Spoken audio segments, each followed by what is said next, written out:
Good morning students. मैं संजय कुमार आपका online classes में स्वागत करता हूं। काफ़ी दिनों बाद में मैं ये वीडियो रिलीज कर रहा हूं और आप सबको नववर्ष की शुभकामनाएं देता हूं।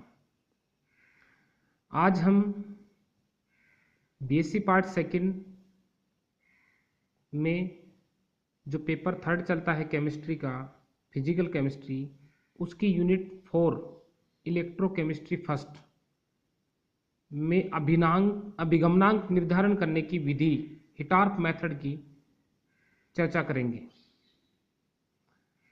इससे पूर्व की क्लास में हमने मूविंग बाउंड्री मेथड, चल सीमा विधि, उसके बारे में डिस्कस किया था और उसके द्वारा कैसे हम आयनों का अभिगमनांक ज्ञात कर सकते हैं वो हमने देखा था।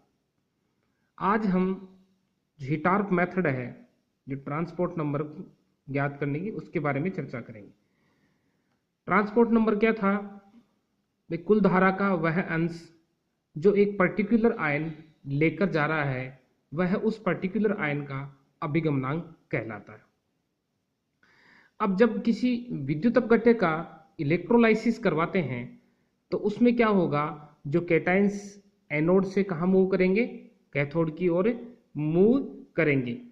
और जैसे कैथोड से जो नेगेटिव जो चार्ज पार्टिकल्स हैं वो कहाँ जाएंगे, एनोड पार्ट की ओर जाएंगे।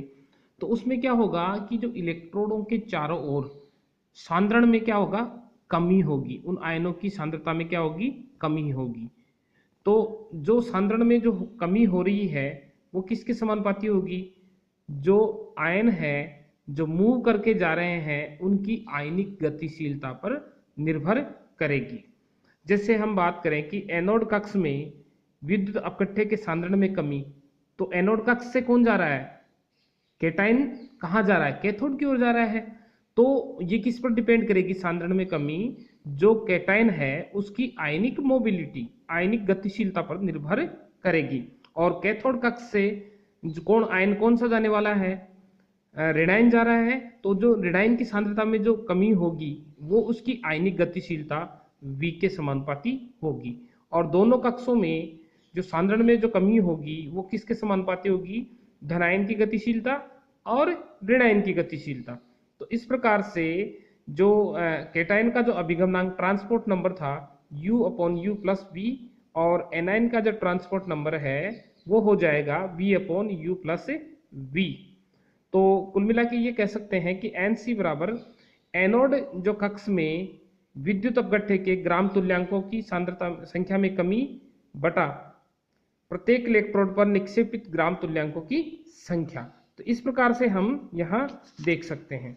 तो अभी जैसे इसका एक हम बात करेंगे कि जो हिटार्फ ने जो ओरिजिनल जो इसकी मेथड थी उसकी हम चर्चा करेंगे कि भाई इन्होंने अलग अलग किस हिसाब से इसको एक्सप्लेन किया है।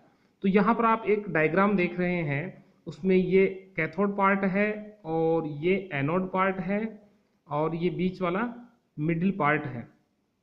तो मिडिल पार्ट ये जो तीनों ट्यूब्स है उनमें सिल्वर नाइट्रेट सॉल्यूशन भरा हुआ है।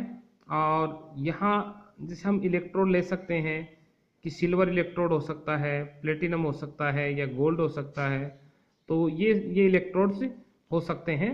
तो हम, और इसमें क्या है कि इसके श्रेणी क्रम में जैसे एमीटर लगा दिया, मिली एमीटर, और यहाँ पर हम देख रहे हैं कि जिस बैटरी लगी हुई है वेरिएबल रेजिस्टेंस, और यहाँ पे कूलोमीटर, तो कॉपर ले सकते हैं या सिल्वर कूलोमीटर ले सकते हैं। तो ये हम इसमें देखते हैं। अब इस प्रयोग में क्या करते हैं कि जो इसमें बहुत कम मात्रा में जो धारा प्रवाहित करते हैं, 0.01 से 0.02 एम्पियर की जो धारा है वो 2 से 3 घंटे तक प्रवाहित करते हैं। ज़्यादा मात्रा में धारा इसलिए नहीं प्रवाहित करते क्योंकि हम प्रयोग के दौरान जो मिडिल पार्ट है उसकी सांद्रण में कोई चेंज नहीं होना चाहिए, इसलिए हम कम धारा प्रवाहित करते हैं। अब इसमें क्या है कि जैसे इलेक्ट्रोड्स की कंडीशन चेंज करके हम जो 3-4 कंडीशंस होती है उसके अनुसार अलग अलग तरीके से हम इसमें ट्रांसपोर्ट नंबर हम ज्ञात करेंगे। तो जो पहला मैं ले रहा हूँ कि या तो प्लेटिनम या गोल्ड इलेक्ट्रोड, और इसमें सॉल्यूशन किसका भरा हुआ है AgNO3, और इसका हम इलेक्ट्रोलाइसिस करवा रहे हैं। तो यहाँ पर ये तो किसके Ag प्लेटिनम या गोल्ड, और जो सॉल्यूशन है AgNO3 का सॉल्यूशन है उसका हम इलेक्ट्रोलाइसिस करवा रहे हैं। तो जब AgNO3 का इलेक्ट्रोलाइसिस करवाते हैं तो क्या बनते हैं इसमें Ag+ आयन और नाइट्रेट आयन। अब जैसे इसका हम जैसे इसको ज्ञात कैसे करें, तो इनमें क्या होता है कि जो प्रयोग के दौरान, प्रयोग से पहले जो एनोड पार्ट और कैथोड पार्ट है उसमें हम जो सॉल्यूशन भरते हैं उनकी मात्रा हम नोट कर लेते हैं कितना ग्राम है, और प्रयोग के पश्चात जो दोबारा से हम नोट कर लेते हैं और डिफरेंस देखते हैं कि किस इलेक्ट्रोडिक पार्ट में जो सांद्रता में कमी आई है या बढ़ोतरी हुई है, और उसको हम नोट कर लेते हैं। तो इस प्रयोग में देखते हैं जो पहली कंडीशन है उसमें देख रहे हैं कि माना कि विद्युत अपघटन के पश्चात x ग्राम एनोड विलयन में y ग्राम क्या था AgNO3 विलय था। किसमें x ग्राम एनोड विलयन में y ग्राम सिल्वर नाइट्रेट विलय था है, तथा सिल्वर कूलामीटर में W ग्राम Ag जमा होगी, निक्षेपित होगी, एग्रीगेट होगी। तो ये कैपिटल W हो गया। तो अब हम देखते हैं आगे जैसे कि इसलिए जो एनोड विलयन में जल का भार कितना हो गया भाई, y ग्राम क्या था इसमें AgNO3 था, तो x ग्राम टोटल सॉल्यूशन था, तो x माइनस y ग्राम क्या हो गया जल का भार हो गया। अब माना कि प्रयोग के प्रारंभ में जो स्टार्ट में x माइनस वाई ग्राम जल में z ग्राम AgNO3 विलय था, क्या था स्मॉल z ग्राम क्या था AgNO3। अतः एनोड के चारों ओर AgNO3 के भार में कमी z माइनस वाई ग्राम होगी। तो हम क्या देख रहे हैं कि एक आयन ले लेंगे, चाहे एनाइन पकड़ ले हम, चाहे कैटाइन की बात करें, तो कैटाइन कहाँ मूव करेगा एनोड से कैथोड की ओर। तो एनोड के चारों ओर AgNO3 के भार में हुई जो कमी है वो किसके बराबर है z माइनस वाई ग्राम के बराबर। अब देखो हम यहाँ देखते हैं कि चूंकि 170 ग्राम AgNO3 का अणुभार क्या है 170 ग्राम, तो 170 ग्राम में Ag की मात्रा कितनी है 108 ग्राम, इसलिए z माइनस वाई ग्राम AgNO3 में Ag की मात्रा कितनी होगी z माइनस वाई इंटू 108 बटा 170 ग्राम। तो ये इसकी मात्रा हमारे पास Ag की निकल कर आ गई। इसलिए जो सिल्वर के भार में जो कमी है स्मॉल w वो किसके बराबर होगी, जो ये जो सिल्वर की मात्रा है उसके बराबर होगी। तो Ag+ जो आयन है उसका भी गमनांक क्या होगा, एनोड के चारों ओर Ag+ की सांद्रता में हुई कमी बटा जो कूलामीटर है सिल्वर कूलामीटर में जो चांदी कितनी जमा हो रही है उसकी मात्रा। तो यहाँ पर हम जो कैटाइन है Ag+ उसका भी गमनांक हमारे पास आया NC बराबर small w upon capital W। तो NO3 का अब क्या होगा, क्योंकि NC प्लस Na बराबर 1 होता है, तो Na एनाइन का जो अभी गमनांक 1 माइनस NC, तो ये हमारे पास आ गया Na बराबर capital W minus small w upon capital W। तो इस तरीके से ये देख सकते हैं कि जब इलेक्ट्रोलाइसिस के दौरान इलेक्ट्रोड क्या हो अप्रभावित रहे, तो उस कंडीशन में हम किस प्रकार से हम कैटाइन और एनाइन के अभिगमनांक ज्ञात करें वो मैंने आपको बताया। अब मैं दूसरी कंडीशन ले रहा हूं कि जब इलेक्ट्रोड विद्युत अपघटन के किसी एक उत्पाद से क्रिया करे। अब क्या है कि यहां पर ले रहे हैं हम Ag इलेक्ट्रोड और AgNO3 विलयन जो सॉल्यूशन है उसका विद्युत अपघटन करा रहे हैं। तो इसमें क्या होगा कि इस वाले जो केस में क्या है कि जब इलेक्ट्रोलाइसिस के दौरान जो Ag+ आयन है वो कहाँ मूव करेंगे, एनोड भाग से कहाँ जाएंगे कैथोड भाग। तो एनोड भाग में क्या होनी चाहिए कमी होनी चाहिए, लेकिन यहाँ पर देखा गया कि कमी होने की बजाय यहाँ पर क्या हो रहा है Ag+ की सांद्रता में वृद्धि हो रही है। तो इसका कारण यह है कि अब क्या कारण हुआ, इसमें जो नाइट्रेट आयन है जो कैथोड भाग से आए थे वो क्या कर रहे हैं, जो Ag है Ag से क्रिया करेंगे, तो Ag से क्रिया करके क्या AgNO3 बनाएंगे। तो जो नाइट्रेट आ रहे हैं आयन वो जो एनोड कक्ष है उसमें क्या कर रहे हैं AgNO3 Ag को जो इलेक्ट्रोड है वो इसमें घुलता जा रहा है और AgNO3 में बदलता जा रहा है। इस वजह से क्या होगा इसमें वृद्धि होगी। अब इस वाले केस में किस प्रकार से हम ज्ञात करेंगे, माना कि प्रयोग में सिल्वर कूलामीटर में कैथोड पर W ग्राम चांदी जमा हुई, अतः एनोड से W ग्राम Ag घुल जाएगी और एनोड विलयन में मिल जाएगी। अर्थात एनोड कक्ष में भार में वृद्धि कैपिटल डब्ल्यू ग्राम होनी चाहिए। तो ये कब होनी चाहिए? जब Ag प्लस आयन जो मूव नहीं कर रहे, किधर नहीं मूव कर रहे? कैथोड की ओर। तो उस स्थिति में जो भार में वृद्धि है y माइनस जेड गुणा 108/170 ग्राम ये सिल्वर होगी। तो अब मान ले कि जैसे एनोड से Ag के आयनों का विगमन नहीं हुआ, तो Ag के भार में जो वृद्धि है वो क्या कैपिटल डब्ल्यू ग्राम होती है, लेकिन वास्तव में वृद्धि क्या हुई? स्मॉल डब्ल्यू ग्राम।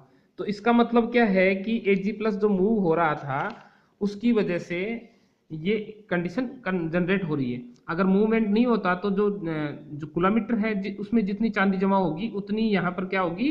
भार में वृद्धि हो जाती। लेकिन अब क्या है कि Ag प्लस आयन मूव कर रहे हैं, तो उस वाली स्थिति में क्या होगा? जो एनोड कक्ष के चारों ओर सांद्रण में हुई कमी Z बराबर क्या होगा? Capital W minus small W gram. तो सिंपली इस वाले केस में क्या होगा? जो Ag प्लस आयन का विगमनांक है वो क्या आ जाएगा? NC बराबर capital W minus small W upon capital W, और जो एनायन है उसका नाइट्रेट का जो ट्रांसपोर्ट नंबर आ जाएगा small W upon capital W. तो ये जो दो केस बताया हमने, पहले वाले केस में इलेक्ट्रोड अनचेंज थे और दूसरे वाले केस में जो इलेक्ट्रोड भी क्रिया कर रहा था। तीसरी वाली केस ये हो सकता है कि जो आयन है वो आयन विलायक से भी क्रिया कर सकते हैं। किससे क्रिया कर सकते हैं? विलायक से क्रिया कर सकते हैं। देखो एक उदाहरण ले रहा हूं मैं। प्लेटिनम तो इलेक्ट्रोड हमारे पास, और NaOH जो विद्युत अपघट्य है उसका हमें इलेक्ट्रोलाइसिस करवाना है।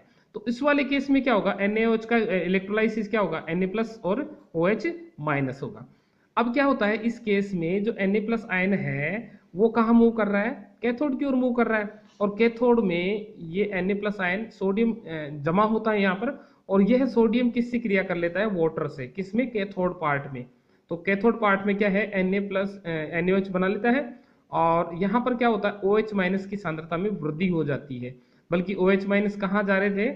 कैथोड से एनोड की ओर जा रहे थे। तो इस स्थिति में क्या होगा? कैथोड के चारों ओर हाइड्रोक्साइड आयनों की सांद्रता में क्या होनी चाहिए? कमी होनी चाहिए। लेकिन यहाँ प्रयोग के पश्चात यहाँ पर वृद्धि देखी जाती है, जो मैंने पहले वाले केस में किया।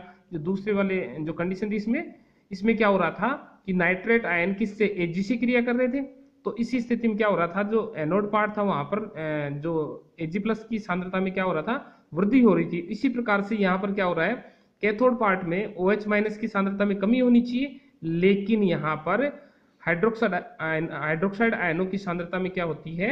वृद्धि होती है। तो इस वाले केस में हम जो सेकंड वाली स्थिति थी उसी के अनुसार हम क्या कर लेंगे?